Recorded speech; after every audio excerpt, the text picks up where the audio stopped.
ओम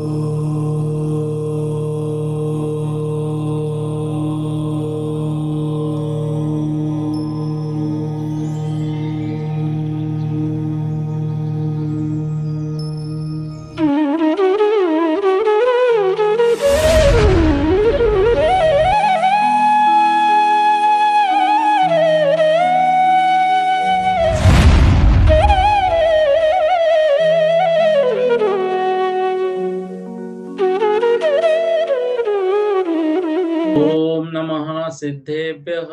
ओम नमः सिद्धेभ्यः। ओम नमः सिद्धेभ्यः। सिद्धं शुद्धं प्रणमीय जिनिंदवरनेमि चंदम कलंकम जिनवरवसनोदयम जी।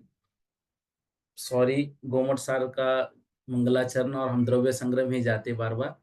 सिद्धं शुद्धं प्रणमीय जिनीन्द्रवरनेमि चन्दमकलङ्कं गुणरयनुभूषणुदयं जीवसपरुवणं मोक्षम। बोलो देवादिदेव 1008 श्री श्रेयांसनाथ भगवान की जय। देवादिदेव 1008 श्री नेमिनाथ भगवान की जय। देवादिदेव 1008 श्री बाहुबली भगवान की जय। सिद्धांत चक्रवर्ती आचार्य श्री नेमिचंद्राचार्य महामुनिराज की जय। संत शिरोमणि आचार्य गुरुवर विद्यासागर जी महामुनिराज की जय। नवाचार्य आचार्य श्री समय सागर जी महामुनिराज की जय। निर्यापक श्रमण जगत पूज्य मुनि पुंगव श्री सुधा सागर जी महामुनिराज की जय। समस्त मुनि संघ की जय। योग मार्गना का वर्णन हम सभी पढ़ रहे हैं और कल की कक्षा में कुछ विषय इस तरह से हमने पढ़ा था कि जो वैक्रियक शरीर है वह वैक्रियक शरीर कैसा होता है और आहारक शरीर किस तरह से होता है। तो वैगुर्व भी विक्रिया को कहा जाता है, जिससे शरीर का नाम वैगुर्विक या वैक्रियक होता है। विक्रिया जिसका प्रयोजन है वह वैक्रियक है। शुभ अशुभ प्रकार के गुण, अनिमा आदि अतिशयकारी रिद्धि की महानता से सहित देव नारकियों के शरीर को वैक्रियक शरीर कहते हैं। वैक्रियक कायोग वैक्रियक शरीर के अवलंबन से जीव के प्रदेशों में परिस्पंदन का कारणभूत जो प्रयत्न होता है उसे वैक्रियक कायोग कहते हैं। फिर वैक्रियक शरीर और किस किस का होता है तो बताया था, बादर तेजस कायिक, वायु कायिक, संगी पर्याप्त पंचेंद्रिय तिर्यंच मनुष्य तथा भोग भूमि तिर्यंच मनुष्य अपने अपने औदारिक शरीर को विक्रिया रूप परिणमाते हैं। तो किस किस का शरीर विक्रिया रूप पाया जाता है? सभी देव और नारकियों का। बादर पर्याप्त तेजस कायिक का, बादर पर्याप्त वायु कायिक का, कर्म भूमिया संगी पंचेंद्रिय पर्याप्त मनुष्य व तिर्यंच का, भोग भूमिया तिर्यंच एवं मनुष्य का। देव और नारकी को छोड़कर अन्य सभी जीवों के विक्रिया पाए जाने का कोई नियम नहीं है। हो सकता है लेकिन नियम नहीं है। वैक्रियक शरीर देव और नारकियों का नियम से होता है और बाकी जो यहाँ पर बताया है वो अपने अपने पुरुषार्थ से उसको प्राप्त कर सकते हैं। और जो बादर अग्निकायिक और वायुकायिक है उनका भी क्वचित कदाचित पाया जाता है। होता ही है, मतलब सभी का ये नियम नहीं लेकिन क्वचित कदाचित होता है। अब विक्रिया ये दोनों हमको मालूम है, पृथक अपृथक, इस विषय को भी हमने समझा है। अब फिर पढ़ा था वैगुर युग का अर्थ वैक्रियक बताया जा चुका है। जब तक वैक्रियक शरीर पूर्ण नहीं होता तब तक उसको वैक्रियक मिश्र कहते हैं और उसके द्वारा होने वाले आत्म प्रदेश के परिस्पंदन को वैक्रियक मिश्र काय योग कहते हैं। तो वैक्रियक मिश्र काय, वैक्रियक शरीर अंतर मुहूर्त काल तक पर्याप्त नहीं होता तब तक उसे वैक्रियक मिश्र काय कहते हैं। मतलब हर एक शरीर जो अंतर मुहूर्त काल तक पर्याप्त नहीं होता है वो औदारिक मिश्र, वैक्रियक मिश्र, आहारक मिश्र, ऐसा इनको हमें जानना चाहिए। कार्बन और वैक्रियक वर्गनाओं का मेल होने से उसको मिश्र कहते हैं। वैक्रियक मिश्र कायोग वैक्रियक मिश्र काय के साथ जो आत्मा के प्रदेशों का परिस्पंदन है वह वैक्रियक मिश्र काय योग है। यानी अभी शरीर पर्याप्ति के अभाव में वैक्रियक काय योग भी संभव नहीं है। फिर बता रहे हैं निवृत्त अपर्याप्त में वैक्रिक मिश्र का योग और वह भव का प्रथम समय। फिर हमने आहारक शरीर के विषय में कल पढ़ा था, असंयम का परिहार करने के लिए तथा संदेह को दूर करने के लिए आहारक रिद्धि के धारक छठे गुणस्थानवर्ती मुनि महाराज के आहारक शरीर नाम कर्म के उदय से आहारक शरीर होता है। क्यों होता है? तो अपने क्षेत्र में केवली या श्रुत केवली का अभाव होने पर, किंतु दूसरे क्षेत्र में केवली और श्रुत केवली का सद्भाव तो है, लेकिन औदारिक शरीर उनका वहां पहुंच नहीं सकता है। या फिर तीर्थंकर भगवान के दीक्षा कल्याणक आदि में दीक्षा, ज्ञान और मोक्ष तीन कल्याणकों में किसी एक के होने पर या तीनों के होने पर जिन जिन ग्रह या मतलब जिनेंद्र भगवान की वंदना करने के लिए या फिर जिन घर मतलब मंदिर की वंदना करने के लिए आहारक रिद्धि वाले छठे गुण स्थानवर्ती प्रमत्त मुनि महाराज के आहारक शरीर नाम कर्म के उदय से यह शरीर उत्पन्न हुआ करता है। फिर हमने ये पढ़ा, यह आहारक शरीर रसादिक धातु और सहननों से रहित है, समचतुरस्र संस्थान से युक्त एवं चंद्रकांत मणि के समान श्वेत और शुभ नाम कर्म के उदय से शुभ अवयव से युक्त हुआ करता है। यह एक हस्त प्रमाण वाला और आहारक शरीर आदि प्रशस्त नाम कर्मों के उदय से उत्तमांग अर्थात उत्तमांग हमने कल समझा था सिर से उत्पन्न होता है। यह इसकी सारी विशेषता है। आइए 238 नंबर की गाथा हमको आज पढ़नी है। इस गाथा के माध्यम से आहारक शरीर का काल और आहारक शरीर की कुछ विशेषताएं हमको आचार्य महाराज बता रहे हैं। 238 नंबर की गाथा देखिएगा। औवाघादि अंतो औवाघादि अंतो मुहूर्त काल दिट्ठि जहन्निदरे मुहूर्त काल दिट्ठि जहन्निदरे पज्जति संपुन्ने पज्जति संपुन्ने मरणंपि कदाचि संभवई मरणंपि कदाचि संभवई। क्या कह रहे हैं? अव्वाघादी अर्थात अव्याघाती और अंतो मुहूर्त काल अंतः मुहूर्त काल ठिदी ठिदी मतलब स्थिति, जहन्य मतलब जघन्य, इधरे मतलब जघन्य से उल्टा अर्थात उत्कृष्ट। तो पहली पंक्ति के माध्यम से कह रहे हैं अव्याघादी अर्थात वह जो आहारक शरीर है वह अव्याबाद है। अव्याबाध मतलब क्या है? ना किसी से रुकता है ना किसी को रोकता है। तो जैसे वैक्रियक शरीर होता है, वैक्रियक शरीर यदि यहाँ से जा रहा है तो वह वैक्रियक शरीर हमको पता नहीं चलता है। वह किसी वज्र या पर्वत आदि से रुकता नहीं है और स्वयं किसी को रोकता नहीं है। ठीक वैसे ही आहारक शरीर भी अव्याबाधी है, ना पर्वत आदि से रुकता है ना उसके माध्यम से कोई उसको रोका जाता है, ऐसा वह अव्याबादी है। फिर बता रहे हैं जहन्नी इदरे, जहन्नी मतलब जघन्य, इदरे मतलब उत्कृष्ट, इदरे मतलब इससे विपरीत। तो जहन्नी और इदरे जघन्य और उत्कृष्ट, ठिदी मतलब स्थिति। तो आहारक शरीर कब तक निकलता है? तो जघन्य और उत्कृष्ट ठिदी मतलब स्थिति कितनी है? अंतो मुहूर्त काल। इसकी जघन्य और उत्कृष्ट स्थिति कितनी है? अंतर मुहूर्त काल। ऐसा पूछा जा सकता है परीक्षा में। आहारक शरीर की विशेषता, तो आहारक शरीर की विशेषता वह अव्याबाधी है, उसकी जघन्य और उत्कृष्ट स्थिति अंतर मुहूर्त है। और जो कल के हमने कक्षा में पढ़ा था प्रशस्त, एक हाथ प्रमाण, शुक्ल वर्ण वाला, शुभांग से निकलने वाला, ये सब आहारक शरीर की विशेषता है। या फिर रिक्त स्थानों की पूर्ति में भी ऐसा पूछ सकते हैं, आहारक शरीर की जघन्य और उत्कृष्ट स्थिति अंतर्मुहूर्त है। या फिर सत्य असत्य में भी इसको पूछ सकते हैं।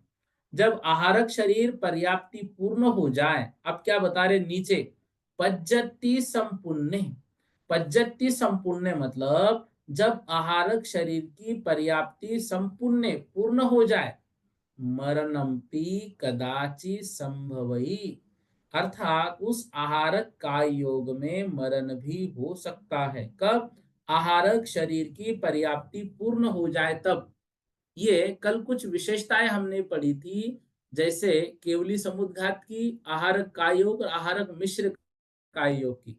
तो उसमें ये समझा था आहारक मिश्र काय योग में मरण नहीं होता है, लेकिन आहारक जो काय योग होता है, तो आहारक शरीर पर्याप्ति पूर्ण जब हो जाती है, तो कदाचित किसी आहारक काय योग धारक प्रमत्त मुनि का आहारक काय योग के काल में अपने आयु के क्षय से मरण हो सकता है, लेकिन आहारक मिश्र काय योग में मरण नहीं होगा। तो पज्जति संपूर्ण मतलब आहारक जो काय योग है उसकी पर्याप्तियां पूर्ण होने पर मरणमपि कदाचि संभवई, अर्थात उस आहारक काय योग में मरण भी संभव है। मतलब समझ रहे विषय। उनका जो मुनि महाराज जी है उनका औदारिक काय योग चल रहा था, फिर उनको किसी तीर्थंकर के कल्याणक आदि के लिए, या फिर जिनेन्द्र भगवान के दर्शन के लिए, या फिर जिनेन्द्र भगवान के मंदिर के दर्शन के लिए, या फिर अपने किसी के शंका समाधान का भाव हुआ और वहां पर उनका औदारिक शरीर नहीं जा सकता है, तो उनका आहारक पुतला उनके मस्तक से निकला। अब वो जब तक बन रहा है तब तक उसको आहारक मिश्र काय योग, और जब वो बन के निकल गया तो आहारक कायोग। तो आहारक कायोग निकलने के बाद उनका मरण भी हो सकता है, यह बात यहाँ पर बता रहे हैं। अब देखिए, आहारक कायोग के मरण के विषय में कल एक विशेषता पड़ी थी, याद हो तो, यदि उनका शरीर अपने सीधी गति रुजु गति से गया हुआ है, तो फिर क्या होगा, तो उनका मरण संभव होगा, तो फिर वो बाकी के जो प्रदेश है वहां से जुड़ के ऊपर चले जाएंगे। और यदि उनका जो है रुजु गति से नहीं है, इधर गए हैं, तो फिर उनके जो आत्म प्रदेश है फिर वहां पर आकर ही मरण होगा। मतलब मूल शरीर में आकर ही मरण होगा। इसलिए कदाचि मतलब कदाचित संभव है, यदि मरण आ गया और रुजु गति से हो तो। ठीक है। अब देखिए, इस विषय में कल की कक्षा में भी डिटेल लिया हुआ है। देखो, ये सब जो बातें हैं ये शास्त्र में मतलब इसमें नहीं है, लेकिन दूसरे किसी शास्त्र में पढ़ने में आई और वो इससे संबंधित थी। जैसे सरवार सिद्धि का विषय था, तो इससे संबंधित थी इसलिए बताई। तो ऐसी कुछ बातें यदि आते हैं तो सुनने में हमें क्या दिक्कत है, समझने में हमें क्या दिक्कत है, आगम की बातें हैं। और विषय भी हमारा मतलब अभी ऐसा हम ज्यादा पीछे नहीं है, मतलब अच्छे से है। इसलिए कुछ बातें ली जाती है, लेकिन उन बातों को समझना है, और यदि नहीं भी समझ में आए तो सुन लेना है, लेकिन डरना नहीं है कि ये परीक्षा में तो नहीं आएगा, ये क्यों आप ले रहे हैं, ऐसा नहीं। ठीक है। फिर भी जितना विषय कम कर सकते करने का प्रयास कर रहा हूँ। मतलब मन में मुझे ऐसा बहुत बार होता है कि मुझे संतुष्टि नहीं मिलती है इन गाथाओं को पढ़ाकर। ऐसा लगता है कि बहुत सारा विषय देना चाहिए, लेकिन अभी समय की भी कमी है, और पहले ही थोड़ा विषय कठिन है और उसमें लेंगे तो थोड़ा सा डर सा लगता है। लेकिन एक संतुष्टि जो होनी चाहिए कि नहीं विषय पूरा दो, तो वो एक अलग आनंद रहता है। लेकिन ठीक है, कोई बात नहीं, जितना हम समझ रहे हैं उसको लेते हुए चलिएगा। और फिर भी यदि कोई दिक्कत है, आपको मैंने छूट दिया, आप व्हाट्सएप पर प्रश्न भेजिएगा। व्हाट्सएप पर प्रश्न का जवाब आपको आ ही जाता है, और कुछ इसका नहीं आता है तो उनको मैं बोलता हूँ कि मैं क्लास में बोलूंगा, तो वो विषय क्लास में आ जाता है। हाँ, कभी कभी जब मैं स्कूल में रहता हूँ तो फोन नहीं उठा पाता हूँ। तो आप ऐसा समझते कि फोन नहीं उठा रहे, तो स्कूल में फोन अलाउड नहीं होता है। फिर मॉर्निंग में भी मंदिर वगैरह रहते तो मैं सुबह स्विच ऑफ रहता है, इसलिए मैं आपको बोलता हूँ आप व्हाट्सअप कर दीजिए, जब भी देखूंगा तो कंप्लीट मैं आपको भेजूंगा।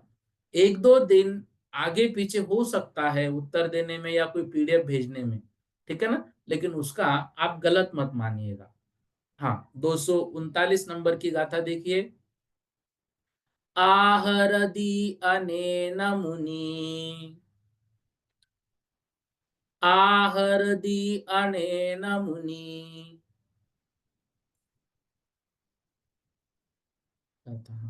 आहरदि अनेन मुनि, सुह में अथे सयस संदेहे, सुह में अथे सयस संदेहे, गत्ता केवली पासम, तम्हा आहार गो जोगो, तम्हा आहार गो जोगो। देखिएगा, अब यहाँ पर आहारक शरीर का वर्णन लगभग पूर्णता की ओर है। तो आहारक शरीर का एक सामान्य सा अर्थ इस गाथा के माध्यम से बता रहे हैं। अब देखिए, इसके पहले वाली गाथा में जो हमने आहारक शरीर का समय समझा, आहारक शरीर के मुनियों का आहारक शरीर पर्याप्ति होने पूर्ण होने के बाद कदाचित मरण होता है, इस बात को समझा, और वो शरीर है यह भी समझा। बस इसमें एक बात जो मुख्य रूप से याद रखनी है, आहारक मिश्र काय योग में मरण संभव नहीं है, आहारक काय योग में मरण संभव है। तो ये बातें जोड़ियां लगाव में, रिक्त स्थानों में या सही गलत में आपको कंफ्यूज करने के लिए आ सकती है। तो ऐसे विषय को थोड़ा आप ध्यान रखना कि आहारक काय योग और आहारक मिश्र काय योग दोनों के अंतर को, आहारक काय योग में मरण संभव है, आहारक मिश्र में मरण संभव नहीं है। ये दो बातें हमको याद रखनी है। अब देखिए अगली गाथा 239 नंबर की क्या कह रहे हैं। जो आहारक शरीर होता है तो वे छठे गुणस्थान वर्ती मुनि क्या कहते हैं। देखो ध्यान से, सयस पहली जो पंक्ति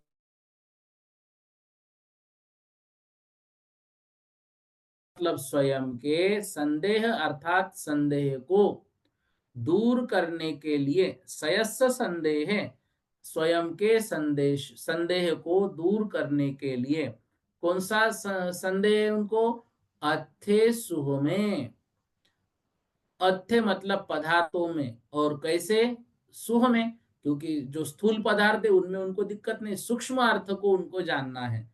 तो पदार्थ के सूक्ष्म अर्थ को ग्रहण करने के लिए, स्वयं के संदेह को दूर करने के लिए, या फिर स्वयं का संदेह हुआ और उस संदेह के लिए सुह में अर्थ सूक्ष्म पदार्थों के अर्थ के लिए केवली पासम गत्ता, नीचे वाली पंक्ति, केवली पासम गत्ता, केवली भगवान के पास जाकर, गत्ता मतलब जाकर, आहरदी अनेन मुनि, मुनि मतलब वो जो छठे गुणस्थान वर्ती मुनि महाराज है, उनको संदेह होने पर सूक्ष्म पदार्थों को जानने के लिए केवली भगवान के पास में जाकर आहरदी, अर्थात वह उस पदार्थों को, आहरदी मतलब ग्रहण करते हैं, उस सूक्ष्म पदार्थ के विषय को वो ग्रहण करते हैं, अपनी शंका को दूर करते हैं।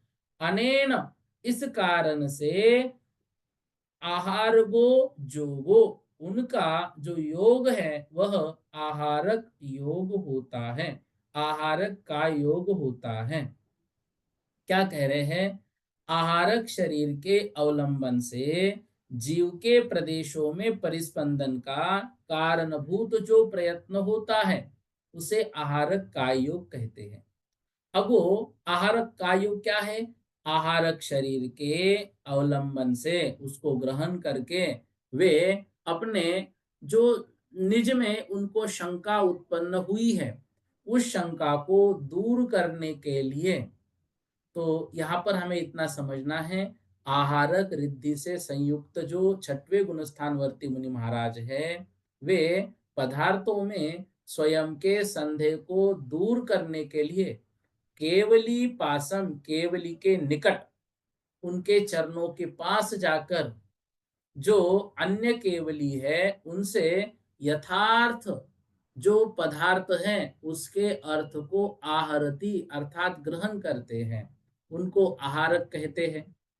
और आहार स्वरूप जो है अर्थात ग्रहण करने स्वरूप, वहां पर उनकी शरीर पर्याप्ति पूर्ण होने पर आहार वर्गना के आहार शरीर योग्य पुद्गल स्कंदों का वो ग्रहण करने की शक्ति उनके आत्म प्रदेशों में आ जाती है।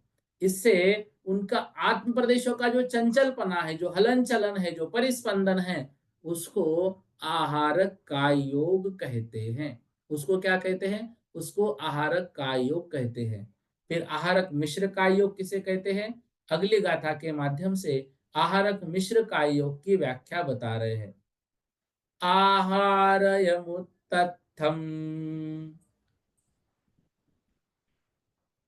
आहारयमुत्तथम् विजानमिस्सं तु अपरिपुन्नं तम् जोतेन संपजोगो जोतेन संपजोगो आहारयमिस्सजोगोसो आहारयमिस्सजोगोसो। देखिएगा, यह गाथा प्रत्येक मिश्र काय योग में बस वहां जैसे वैकृत मिश्र या औदारिक मिश्र को हमने ऐड किया तो वो गाथा हम पढ़कर आए हुए हैं। क्या कह रहे हैं? आहार उत्तथम विजान मिस्सम तु अपरिपुन्नम तम। वह जो आहार है मतलब आहारक है, वह आहारक जो शरीर है, वह आहारक शरीर उत्तथम वह कहा जाता है। विजानी ही उसको जानना चाहिए। मिस्सम तु मिश्र कौन सा? अपरिपूर्णम तम जब तक वह अपरिपूर्ण है। तो जो आहारक शरीर हमने पहले पढ़ा है, वह जितने काल अंतर मुहूर्त तक परिपूर्ण नहीं होता है, अर्थात अपूर्ण है, आहार वर्गनारूप पुद्गल स्कंदों को आहारक शरीर रूप परिणमाने को असमर्थ हो, उसको आहार मिश्र जोगोसो, उस काल तक उसको आहारक मिश्र का योग कहते हैं। औदारिक शरीर रूप वर्गना है, उतने काल तक वह आहारक मिश्र है। क्या है? आहारक शरीर रूप परिणमाने में असमर्थ है।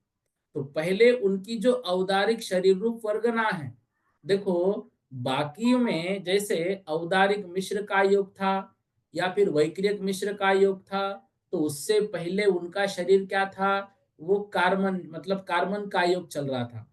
तो कार्बन काय रूप वर्गना जो है, वह औदारिक या वैक्रिक की तरफ जा रही थी। अब आहारक जिनका शरीर बनेगा, वो औदारिक शरीरधारी के मुनि होंगे।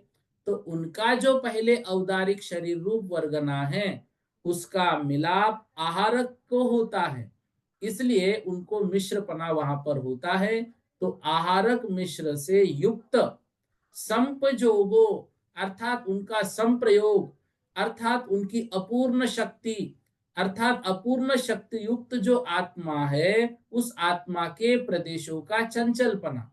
अभी उनकी शक्ति कैसी है? अपूर्ण शक्ति है। क्यों? क्योंकि अभी आहारक वर्गना परिपूर्णता को प्राप्त नहीं हुई है। आहारक की अपेक्षा से वो अपरिपूर्ण शक्ति युक्त है। ऐसे आत्मा के प्रदेशों का चंचलपना, ऐसे आत्मा के प्रदेशों का हलन चलन परिस्पंदन, उसको आहारक मिश्र कायोग कहते हैं। ठीक है? आहारक कायोग की व्याख्या हमने समझी, आहारक मिश्र कायोग की व्याख्या हमने समझी। तो आहारक शरीर का अर्थ जो ऊपर बताया जा चुका है, उत्तथम मतलब कहा है ऊपर। अब जब तक वह पर्याप्त नहीं होता, तब तक उसको आहारक मिश्र कहते हैं। विजान्य मतलब जानना चाहिए। उसके द्वारा होने वाला जो काय योग है, उसको आहारक मिश्र काय योग कहते हैं। ठीक है? जब तक वो पर्याप्त नहीं हुआ, तब तक वह शरीर कैसा है? आहारक मिश्र है। और आहारक मिश्र ऊपर का शरीर और अंतरंग की जो आत्मा है, उस आत्मा में जो हलन चलन हो रहा है, वह आहारक मिश्र काय योग के माध्यम से हो रहा है। अब देखिए आहारक मिश्र काय क्या है? आहारक शरीर जब तक पूर्ण नहीं होता, तब तक उसे आहारक मिश्र कहते हैं। मिश्र है अर्थात आहार वर्गनारूप स्कंदों को आहारक शरीर रूप परिणमाने में असमर्थ है। यहाँ मिश्रपना औदारिक वर्गना के मेल से है। आहारक मिश्र काय योग, इस आहारक मिश्र काय के साथ जो आत्म प्रदेशों का चंचलपना है उसे आहारक मिश्र काय योग कहते हैं। आहारक मिश्र काय योग का काल अंतर्मुहूर्त है, यानी अभी शरीर पर्याप्ति के अभाव में आहारक काय योग भी संभव नहीं है, इसलिए उसको आहारक मिश्र काय योग, यह हमने पढ़ा है पर्याप्त में आहारक काय योग और निवृत्ति अपर्याप्तक में आहारक मिश्र काय योग। आहारक शरीर प्रारंभ करने का प्रथम समय यह आहारक मिश्र काय योग होता है। आइए अब जो है 241 नंबर की गाथा, 241 नंबर की गाथा के माध्यम से जो हमारा अंतिम काय योग है कारमान काय योग, उसकी व्याख्या यहाँ पर कर रहे हैं, कारमान काय योग को समझा रहे हैं। तो हमने औदारिक काय योग, औदारिक मिश्र काय योग, वैक्रियक काय योग, वैक्रियक मिश्र काय योग, आहारक काय योग, आहारक मिश्र काय योग को समझा। अब जो सातवां काय योग है कार्मन काय योग, उसको यहाँ पर कहेंगे। देखिएगा 241 नंबर की गाथा स्क्रीन पर है। कम्मेवय कम्म भवम्, कम्मेवय कम्म भवम्, कम्मय्यं जोदुतेन संजोगो, कम्मय्यं जोदुतेन संजोगो, कम्मय्यकाय जोगो, कम्मय्यकाय जोगो, हिगि विगतिग समय कालेषु, हिगि विगतिग समय कालेषु। क्या कह रहे देखिए, कार्मन काय योग की व्याख्या यहाँ पर बता रहे हैं। कम्मेव य कम्म भवम, कम्मय्यम जोदुतेन संजोगो।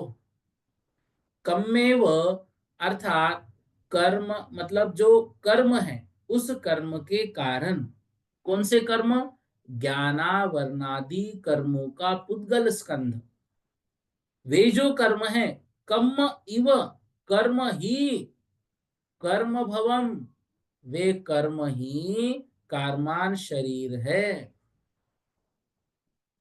कर्म इव कर्म भवम, वे जो कर्म हैं, वे कौन से कर्म, वे ज्ञानावरणादि कर्म, वे ज्ञानावरणादि कर्म जो पुद्गल स्कंद है वही कम्म भवम, वही कार्मान शरीर जानना चाहिए।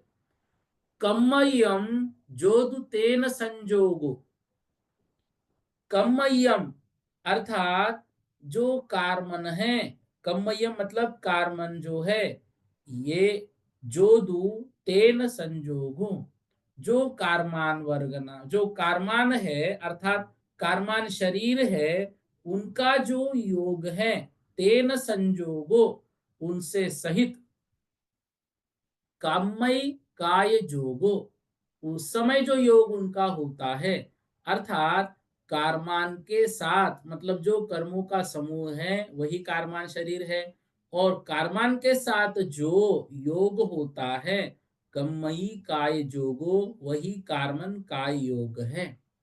वह कार्मन काय योग कब तक होता है, तो बता रहे हैं इगी एक, विग अर्थात दो, तिग अर्थात तीन, समय कालेशु अर्थात एक समय, दो समय या तीन समय तक वह जो है कार्मन काय योग होता है। क्या बता रही इस गाथा के माध्यम से, कर्म अर्थात ज्ञानावरणादि पुद्गल स्कंद जो है वही कार्मान शरीर होते हैं। कर्म अर्थात कार्मान शरीर नाम कर्म के उदय से जो हुआ उसे कार्मान शरीर कहते हैं, और कार्मान स्कंद सहित, ठीक है ना, कम्मय्यम कार्मान स्कंद सहित जो वर्तमान में उनका संप्रयोग हो रहा है, संयोग हो रहा है, अर्थात आत्मा के कर्म ग्रहण की शक्ति युक्त प्रदेशों का चंचलपना। जो आत्मा कर्मों को ग्रहण कर रही है, ऐसे शक्ति से युक्त प्रदेशों का चंचलपना, वह कम्मयी काय जोगो, वह कारमान काय योग है। वह कारमान काय योग विग्रह गति में होता है, ये तो हम सबको मालूम है। अब विग्रह गति में कितने समय के लिए होता है? तो बताया इग विग तिग, एक समय, दो समय या तीन समय काल प्रमाण होता है। ऐसे ही केवली समुद्घात में भी हमने पढ़ा था कार्बन का योग होता है। तो केवली समुद्घात में भी तीन समय ही, जैसे जो दंड, कपाट, प्रतर और लोकपूरण। तो दंड, कपाट, प्रतर और लोकपूरण। तो जो दंड और कपाट हैं, वो जो है उस समय प्रतर, लोकपूरण, और पुनः समेटते हुए जो प्रतर है, तो प्रतर, लोकपूर्ण और समटते हुए प्रतर, ऐसे तीनों का एक एक समय, तो ये तीन समय में कार्बन का योग होता है। अन्य काल में कार्बन का योग नहीं होता है, ठीक है ना। इससे यह जाना जाता है कि कार्बन का योग को छोड़कर अन्य जो योग कहे, वे योग जो अंतर मुहूर्त तक रहता है, उसके बाद अन्य योग हो जाता है। और यदि अंतर मुहूर्त तक किसी योग का परिणमन जो है, वह मतलब अंतर मुहूर्त के बाद योग का परिणमन मतलब परिवर्तन हो सकता है। तो एक जीव की अपेक्षा जो है, वह यह वर्णन है। और यदि हमने सांतर मार्गना याद हो, तो सांतर मार्गनाओं में यह वर्णन हमने पढ़ा था कि जो कार्बन का योग है, उन नाना जीवों की अपेक्षा वो तो हमेशा चलता रहता है। मतलब विग्रह गति में तो कोई ना कोई नाना जीवों की अपेक्षा से होते ही होते हैं। अब देखिए 241 नंबर की गाथा, ज्ञानावरणादिक जो अष्ट कर्मों का समूह है, उन अष्ट कर्मों के समूह को अथवा कार्बन शरीर नाम कर्म के उदय से होने वाली काय को कार्बन काय कहते हैं। उसके द्वारा होने वाले योग या फिर कर्माकर्षण शक्ति, मतलब कर्मों को ग्रहण करने की शक्ति युक्त आत्म प्रदेशों के परिस्पंदन को कार्बन का योग कहते हैं। यह योग एक, दो अथवा तीन समय तक होता है। तो कार्बन शरीर ज्ञानावरणादि 8 कर्मों का स्कंध, कार्बन शरीर नाम कर्म के उदय से जो शरीर है, वह कार्बन शरीर, और कार्बन शरीर के साथ जो आत्म प्रदेशों का चंचलपना है, विग्रह गति में या फिर केवली समुद्घात में जो आत्म प्रदेशों का चंचलपना होता है, कहाँ पर? प्रतर और लोकपूर्ण अवस्था में, वह कार्बन का योग है। वह क्या है? वह कार्बन का योग है। कार्बन का योग का काल विग्रह गति में एक समय, दो समय अथवा तीन समय, ठीक है ना। और केवली समुद्घात में तीन समय। तो कार्बन का योग को छोड़कर एक योग का उत्कृष्ट काल अंतर मुहूर्त। मात्र कार्बन का योग का जो काल है वो तीन समय, बाकी सबका अंतर मुहूर्त। कार्बन का योग के समय कर्म का ग्रहण तो होता है, पर नो कर्म वर्गनाओं का ग्रहण नहीं होता है। मतलब जो पर्याप्त योग का पूर्ण होता है, आहार, शरीर, इंद्रिय वगैरह, वह जो है वो यहाँ पर जन्म लेने के बाद शुरू होता है, ठीक है ना। इसलिए नो कर्म वर्गनाओं का ग्रहण वहां नहीं होता है। इसलिए कार्बन का योग के समय जीव अनाहारक कहलाता है। ये आहारक और अनाहारक के विषय में सर्वार सिद्धि में, तत्वार सूत्र में, दूसरे अध्याय में हमने अच्छे से समझा था। शेष 14 योगों के होने पर कर्म और नो कर्म दोनों ही वर्गना ग्रहण होती हैं। तेजस का योग क्यों नहीं होता? अब देखो, ये प्रश्न आपको पूछा था, ये इसमें लिख लिया। तेजस शरीर के अवलंबन से कोई प्रदेश परिस्पंदन नहीं होता, अर्थात तेजस का उपभोग होता है, उपयोग नहीं। इसलिए तेजस शरीर संबंधी कोई योग नहीं पाया जाता है। अर्थात इसके अवलंबन से आत्म प्रदेशों में परिस्पंदन नहीं होता है। इस कारण से तेजस का योग नहीं होता है। ठीक है। और कारमान जो मिश्र है, तो कारमान मिश्र, कारमान शरीर ऑलरेडी आत्मा के साथ है, वो कहीं पर जाकर मिश्र की अवस्था को प्राप्त होता ही नहीं है। तो वो जहां जाएगा वो नया शरीर ग्रहण करेगा, या तो औदारिक या वैक्रिय, इसलिए कारमान मिश्र भी नहीं होता है। आइए 242 नंबर की गाथा है स्क्रीन पर। वेगुवीय आहारय, वेगुवीय आहारय, किरियान समं पमत्त वीरदम्मी,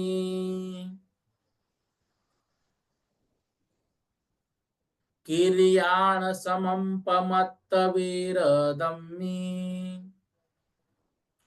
जोगो विएक काले, एक्केव यहूदिनीयमेन, एक्केव यहूदिनीयमेन।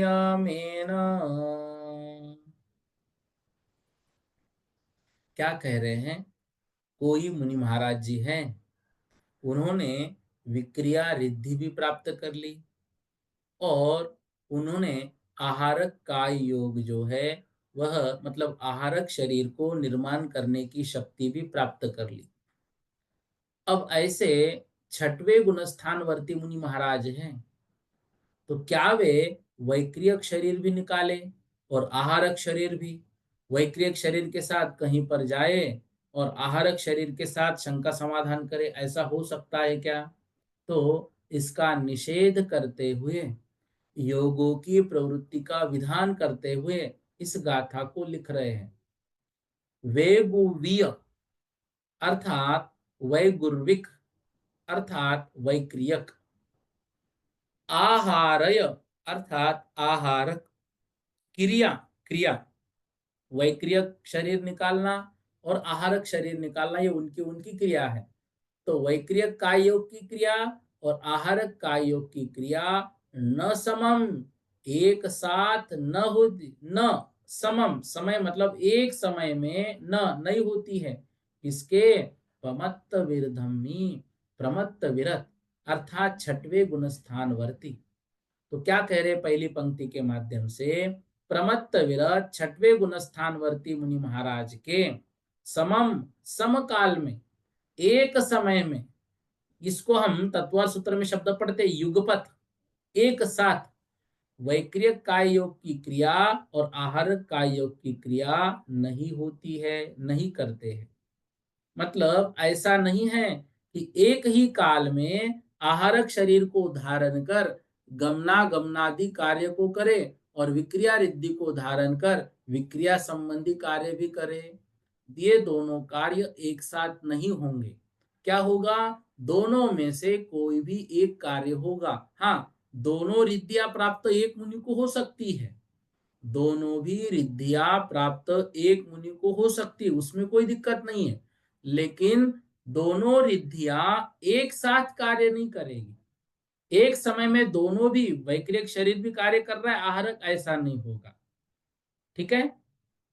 बाकी जो गंधर्व देवों की रिद्धियां होती हैं, अलग अलग रिद्धियां, या फिर जो मुनि महाराजों की रिद्धियां होती है, वो एक साथ हो सकती है, लेकिन आहारक शरीर और इसके साथ वैक्रियक ये रिद्धि एक साथ नहीं होती है। ठीक है। तो जो अंतर मुहूर्त काल तक एक जीव में एक ही योग हो सकता है, दो या तीन योग नहीं होते हैं, यह नियम याद कर लेना है। योग जो है, जोगो भी एक काले एक केव, दूसरी पंक्ति देखो, जोगो भी अर्थात योग भी एक काले एक काल में एक केव एक ही होता है, नियमेन अर्थात नियम से, ये याद कर लेना है। अर्थात अपने योग्य अंतर मुहूर्त मात्र एक काल में एक जीव के युगपत एक ही योग होता है, दो या तीन योग नहीं होते हैं, यह नियम कर लेना है। अर्थात एक काल के योग में जो अन्य योग संबंधी गमनादि क्रिया की प्रवृत्ति देखी जाती है, वह जो पहले योग हुआ था, वह संस्कार से होता है। जैसे आहारक शरीर निकला, आहारक शरीर वापस आ रहा है और आहारक शरीर वापस आ गया है। ठीक है ना? मुनि महाराज जी के शरीर में वो ग्रहण हो गया है। अब क्या हुआ? अब वो शरीर आ रहा है और इधर से औदारिक शरीर का हलन चलन शुरू हुआ। ठीक है? अब वो आहारक शरीर आ गया, औदारिक शरीर का हलन चलन शुरू हुआ, तो आहारक शरीर आ रहा है इससे, या फिर यूं समझो, कोई मुनि महाराज ध्यानस्थ अवस्था में बैठे हुए हैं। अब उनके जो मस्तक से आहारक शरीर निकल गया, तो यहाँ पर वो क्या होंगे? यहाँ पर वो ध्यानस्थ अवस्था में बैठे हुए होंगे। यहाँ पर ऐसा नहीं कि वो उठ के किसी से शंका समाधान करने बैठ गए, चर्चा कर रहे, नहीं। यहाँ पर औदारिक का योग नहीं है, वो उनका जो है आहारक का योग ही चल रहा है। फिर ये ऐसे ध्यानस्थ अवस्था में बैठे, ये क्यों चल रहा है? क्योंकि ये कुम्हार के चक्के की तरह वो घुमा दिया था उन्होंने, इसको ऐसा बिठा दिया था, तो चक्का थोड़ी देर तक घूमता रहेगा। ठीक है ना? तो पूर्व संस्कार से उसको वो कहा जाता है। तो जैसे कुम्हार ने पहले दंड से चक्र घुमाया था और उसके बाद कुम्हार उस चक्र को छोड़कर अन्य कार्य करने लगा, तो वह चक्र संस्कार के बल से थोड़े समय के लिए घूमता है, बाद में संस्कार मिट जाता है। तो वैसे ही अंतर मुहूर्त जो आहारक शरीर है, उस समय तक वो वैसा बैठे रहेंगे और उससे ज्यादा तो वक्त लगना नहीं है। तो आत्मा पहले जिस योग रूप में परिणमा था, उसे छोड़कर अन्य योग रूप से परिणमित हुआ, तो वह योग संस्कार के बल से स्वयं ही प्रवर्तन करता है। संस्कार मिटने पर जैसा छोड़ा हुआ बाण गिर जाता है, वैसे ही उसकी प्रवर्तना भी मिट जाती है। इसलिए संस्कार के कारण एक काल में अनेक योगों की प्रवृत्ति जानना, मतलब संस्कार से, यहाँ पर जो औदारिक शरीर बैठा हुआ है, आहारक उधर गया, तो ये जो प्रवृत्ति है ये संस्कार से है, क्योंकि उन्होंने ये संस्कार इसको दिया हुआ था। ठीक है ना? तो वो वैसे ही रहेंगे। फिर भी प्रमत्त विरत मुनि के तो संस्कार की अपेक्षा से भी वैक्रियक और आहारक कायोग की प्रवृत्ति नहीं होगी, बाकी की हो सकती है।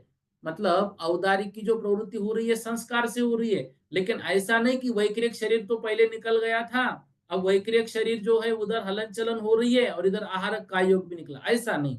हाँ, औदारिक शरीर यहाँ पर बैठा हुआ है ध्यानस्थ अवस्था में। जो मुनि महाराज जी का आहारक पुतला निकला था, वे जो मुनि महाराज है वो ध्यानस्थ अवस्था में यहाँ पर बैठे हुए हैं, उनका ध्यान हटेगा नहीं, ये याद रखना। तो वो बाकायदा उस स्थिति में बैठकर ही ये कार्य होगा। एक दीदी का कुछ दिन पहले प्रश्न आया था, क्या आहारक का योग वर्तमान समय के मुनि महाराज जी के हो सकता है? क्योंकि छठवें सप्तम गुणस्थानवर्ती मुनि महाराज वर्तमान में कहे हैं, बिल्कुल कहे हैं। आज एक आपको प्रश्न सभी के लिए देता हूं। हमने सरवार सिद्धि में इस बात को पढ़ा था, जहां पर वैक्रिक शरीर का वर्णन आया था, तो आहारक का वर्णन आया था। वहां पर यह बात हमने पढ़ी थी, आहारक का योग का बंध मुनि महाराज जी कौन से गुणस्थान में करते हैं? ये प्रश्न है आज के लिए होमवर्क। देखना, दो चार ही लोग प्रश्न का उत्तर खोजते हैं, आप सभी भी खोजिएगा। जयश्री दीदी को तो बिल्कुल याद है, वो तो रेज हैंड कर रही है। लेकिन आपको आता है दीदी, बहुत अच्छी बात है। मैं सबके लिए कहना चाहता हूँ, थोड़ा सा ग्रंथ देखिएगा, ग्रंथ देखिएगा। तो ये प्रश्न जो है आप सभी को आता है, तो कौन से गुणस्थान में उसका बंध करते हैं? क्या वह गुणस्थान वर्तमान में है? नहीं है। इस कारण से वर्तमान में आहारक का योग नहीं होगा। अब जिनको प्रश्न आता है, उत्तर आता है, बहुत बढ़िया, बहुत अच्छी बात है। जिनको नहीं आता है, थोड़ा सा ग्रंथ देखना है। एक्चुअली जो आचार्य महाराज का उद्देश्य है, निर्यापक श्रमण मुनि महाराज का जो उद्देश्य है, वो ग्रंथ देखना है। तो हम ग्रंथ देखना है और ग्रंथ पढ़ना है। ठीक है? बहुत लोग कहते हैं कि नोट्स से हम पढ़ लेंगे, नहीं। नोट्स आपको भेजे हैं सपोर्ट के लिए। जो विषय आप ग्रंथ में पढ़ रहे हो, उस विषय को सपोर्ट के लिए नोट्स की आवश्यकता है, नहीं ऐसी बात नहीं है। उसके साथ आप पढ़ो, लेकिन सिर्फ नोट्स ही नोट्स पढ़ो और परीक्षा दो, ये गलत है। ठीक है ना? मात्र नोट्स नहीं पढ़ने हैं, हमें ग्रंथ भी पढ़ना है। और उस ग्रंथ को समझने के लिए उन बातों को देखो, बहुत बार ऐसा होता है कि आगम की पंक्ति जो है हमारे सामने लिखी है, लेकिन कभी कभी वो हमारे समझ में नहीं आती है, नोट्स के माध्यम से जल्दी से समझ में आ जाती है। तो वो समझने के लिए नोट्स बनाए जा रहे हैं। बाकी मूल उद्देश्य जो है वो ग्रंथ को पढ़ने का है ही, ग्रंथ तो पढ़ना ही है। और आपके पास जो ग्रंथ आए हुए हैं, कल मैंने देखा था, मतलब कुछ लोगों ने जो प्रश्न उसमें से भेजे थे तो उसके व्हाट्सएप पे फोटो आए थे, गाथा है और गाथा अर्थ दिया है 3-4 लाइन में। तो फिर उतने में से सब लोग जो है अर्थ तो नहीं समझ पाएंगे। सबके मतलब क्या हो जाएगा कि फिर सब कहेंगे कि ग्रंथ बहुत कठिन है, ग्रंथ बहुत कठिन है। इस उद्देश्य से नोट्स की जो एक बात है वो आवश्यकता महसूस हुई। इसलिए ये पीडीएफ के माध्यम से भी आपको नोट्स दिए जा रहे हैं। और भी जो लोग नोट्स बना रहे हैं, जो अच्छे नोट्स है वो आपको भेज रहे हैं। और वो नोट्स इस साल से नहीं, मतलब लगभग कोरोना काल से, जब से ऑनलाइन क्लास चल रही है तब से ये परंपरा चल रही है कि भाई थोड़े नोट्स सब लोग बनाओ। फिर जिसके अच्छे नोट्स है वो हम भेजते थे, ऐसा भेजना चला आ रहा है। इसी साल की बात नहीं है ये कोरोना से, जब से मतलब मेरे ख्याल से दूसरे या तीसरे वर्ष का अध्ययन उस समय शुरू था, तब से ये बात चल रही है। तो उसका उद्देश्य ग्रंथ से दूर करके किसी एक व्यक्ति विशेष के नाम को समझना ये नहीं है। हमें ग्रंथ पढ़ना है और ग्रंथ को सरल करने के लिए नोट्स का सहारा लेना है। और गाथा पढ़ के, गाथा का अर्थ पढ़ के समझ में आ गई तो बहुत अच्छी बात है, मत देखिए नोट्स, उसमें कोई दिक्कत नहीं है। लेकिन मात्र नोट्स ही देख रहे, ग्रंथ नहीं देख रहे तो भी गलत है, ये भी हमको ध्यान रखना है। ठीक है? इस तरह से जो 242 नंबर की गाथा है उसको हमने यहाँ पर समझा कि छठे गुणस्थान में वैक्रियक और आहारक शरीर की क्रिया युगपद नहीं होती है, और योग भी नियम से एक काल में एक ही होता है। तो एक समय में एक ही योग होता है। संस्कार से एक साथ तीनों योगों की प्रवृत्ति देखी जा सकती है। छठे गुणस्थान में संस्कार से भी वैक्रियक और आहारक की क्रिया एक साथ नहीं होगी। बाकी जो है योगों की प्रवृत्ति देखी जा सकती है संस्कार से। जैसे सिद्ध भगवान का जो योग हो रहा है, वहां पर कार्बन जो शरीर फैल गया और फिर वहां पर उनका औदारिक मिश्र का योग हो गया, तो वो जो प्रवृत्ति वो ध्यानस्थ अवस्था में बैठे हुए वो प्रवृत्ति संस्कार से है। लेकिन वैक्रियक और आहारक की संस्कार से भी नहीं बनेगी। ये दोनों कभी एक साथ होंगे ही नहीं, यह नियम याद रखना है। एक गाथा और कर लेते हैं, समय हमारा होने को है। 243 नंबर की गाथा देखिए स्क्रीन पर। जे सिम न संति जोगा, जे सिम न संति जोगा, सुहा सुहा पुन्न पाव संजनया, सुहा सुहा पुन्न पाव संजनया,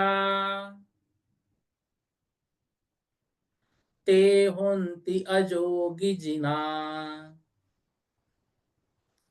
ते होंति अजोगी जिना, अनुवमानंत बल कलिया, अनुवमानंत बल कलिया। यहाँ पर योग के साथ जो शरीर हो सकते हैं उन शरीरों का वर्णन पूर्ण हुआ। अब एक व्यक्तिमत्व जो सर्वोच्च है, सिद्ध भगवान, उन सिद्ध भगवान का आत्मा जो योग रहित है, उस योग रहित आत्मा के स्वरूप का वर्णन इस गाथा के माध्यम से कर रहे हैं। जैसिम न संति जोगा, जिनके नहीं होते हैं योग। कौन से योग? सुहा सुहा, सुहा असुहा, अर्थात शुभ और अशुभ, पुण्य पाप संजनया, पुण्य और पाप के निमित्त से, अर्थात जिन आत्माओं के पुण्य पाप रूप कर्म प्रकृतियों के बंध को संजनया अर्थात उत्पन्न करने वाले, जनना मतलब होता है जन्म देना, संजनया मतलब उत्पन्न करना। किसको उत्पन्न करना? पुण्य और पाप को उत्पन्न करना। पुण्य और पाप को कौन उत्पन्न करता है? शुभ पुण्यस्या शुभ पापस्य, शुभ पुण्य का और अशुभ पाप का। ठीक है ना? तो ये तत्वार सूत्र में हमने पढ़ा था।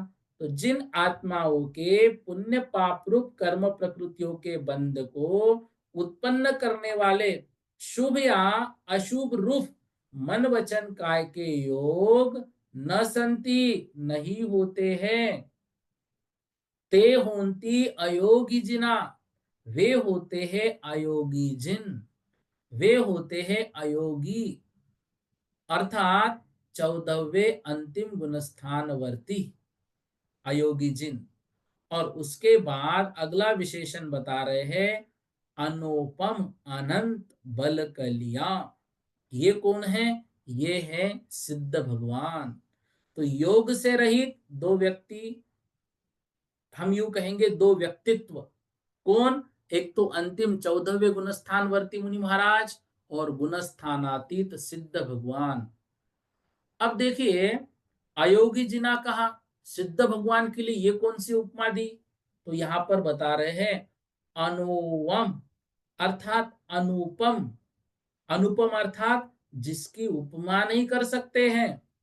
अनंत अनंत बल कलिया, अनंत बल से सहित है, उसकी उपमा नहीं कर सकते हैं। मतलब हो सकता है मन में ऐसा प्रश्न आ जाए कि जो सिद्ध भगवान है उनका योग तो है ही नहीं है, और जो हमारे शरीर में शक्ति आती है वो तो योग से ही आती है। तो सिद्ध भगवान के योग नहीं है तो हो सकता है कि उनके बल का अभाव है क्या? क्या वो निर्बल है क्या? तो यहाँ पर उनके लिए शब्द दिया अनुपम अनंत बल। उनका बल अनंत है और अनुपम है, अर्थात हमारे जैसे छद्मस्त जीवों के बल से उनकी उपमा भी नहीं कर सकते। अनुपम, उनका बल कैसा है? अनुपम है। उनके बल की हमारे बल से उपमा भी नहीं कर सकते, उपमा ही नहीं बन सकती है। तो जैसे केवल ज्ञान अक्षयानंत है, वैसे ही उनका बल भी अनंत है। तो हमारा बल तो सामान्य है, चक्रवर्ती का बल तो सामान्य है, उससे जो वह बल है अनुपम है। वो किसी के बल से उनकी उपमा ही नहीं कर सकते हम। तो ऐसे अनुपम अनंत बल कलिया, ऐसे अनुपम अनंत बल से सहित जो सिद्ध भगवान है, वे सिद्ध भगवान और अयोगी जिना अर्थात अयोगी 14वें गुणस्थानवर्ती मुनि महाराज, ये जो है ये योग से जो पुण्य पाप का बंद कराने वाला शुभ और अशुभ योग है, ये उनका होता नहीं है। इसलिए उनका जो है अयोगी है, वे योग से रहित है। तो जिनके पुण्य और पाप के कारणभूत शुभाशुभ योग नहीं है, उनको अयोगी जिन कहते हैं। वे अनुपम और अनंत बल से युक्त होते हैं। पुण्य और पाप के कारणभूत शुभाशुभ योग रहित 14वें गुणस्थानवर्ती एवं गुणस्थानातीत सिद्ध भगवान, जो अनुपम और अनंत बल सहित हैं। इतना आज हम पढ़ लेते हैं।